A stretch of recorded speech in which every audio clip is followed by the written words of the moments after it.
โอ้ดูอะไรนี่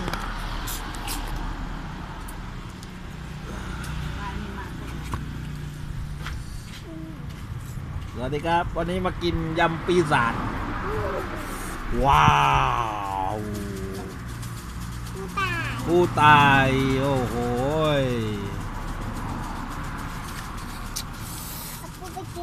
โอ้โหคนนี้เอาไปกินแล้วอืมตัวเล็กแต่ว่าแซ่บมากพร้อมยำไก่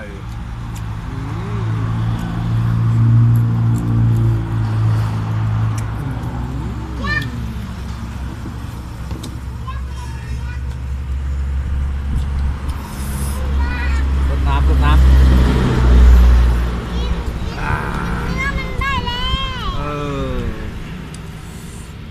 ยำปีศาจวันนี้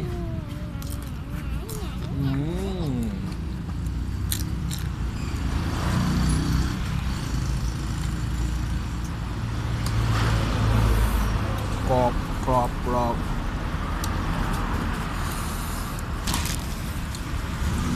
โคตรยำปีศาจ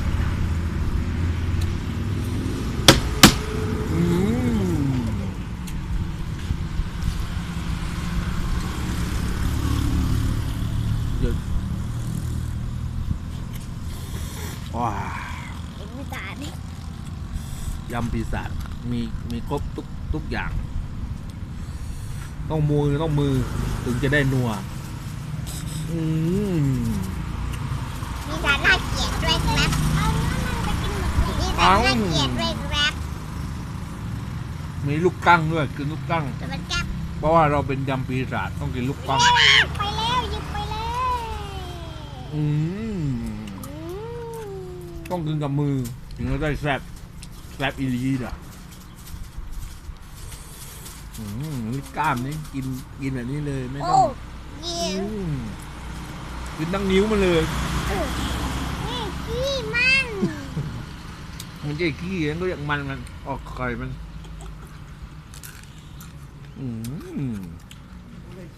แม่แซ่บอีหลีโคตรเลย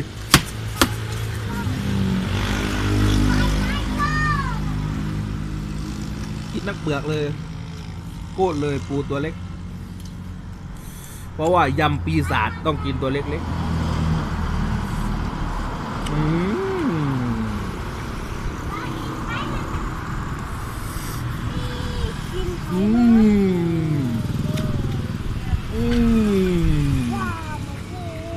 กินต้องกินนักตีนมาเลยแซ่บดี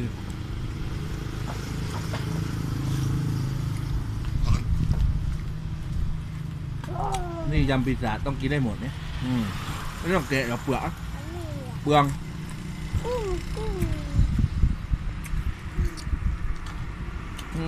กินไปเลยปั้มเปลือกก็เลยซื้อมาแพง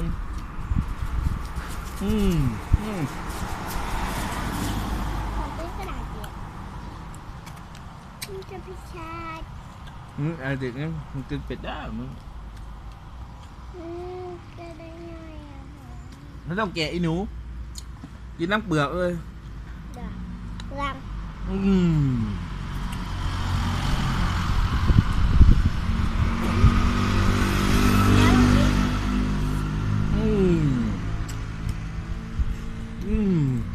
ปูยักษ์ออกมาแล้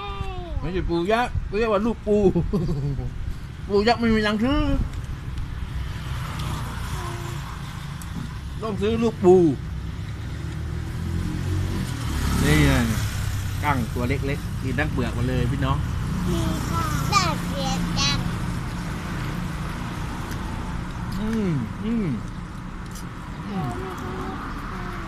ไอ้ตรงนี้แข็งหน่อยตีนนะนิ่งเลยจุ๊บมาเลยไว้เป็นพืชโอ้ยกล้องสั่นมัน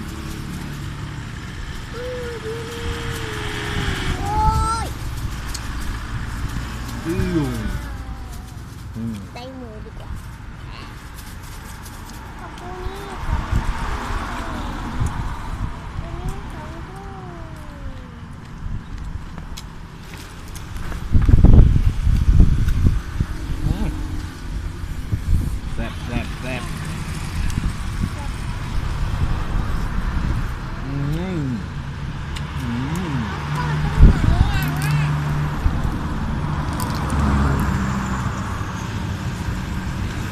ยำปีศาจเจอกับเบิร์ดปีศาจ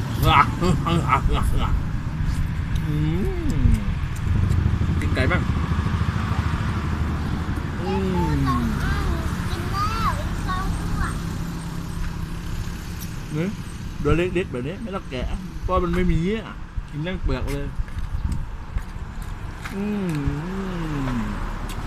แซ่บ เห็นไหม จะไม่แซ่บอ่ะให้กล้องกินละ เอาไอ้กล้องกินบ้าง เงี้ยวเงี้ยวนั่นแค่เอาไปเอาปูนั่น โอเคแค่นี้ก่อนน่าจะเจ็บขี้แล้วโอเค บ๊ายบาย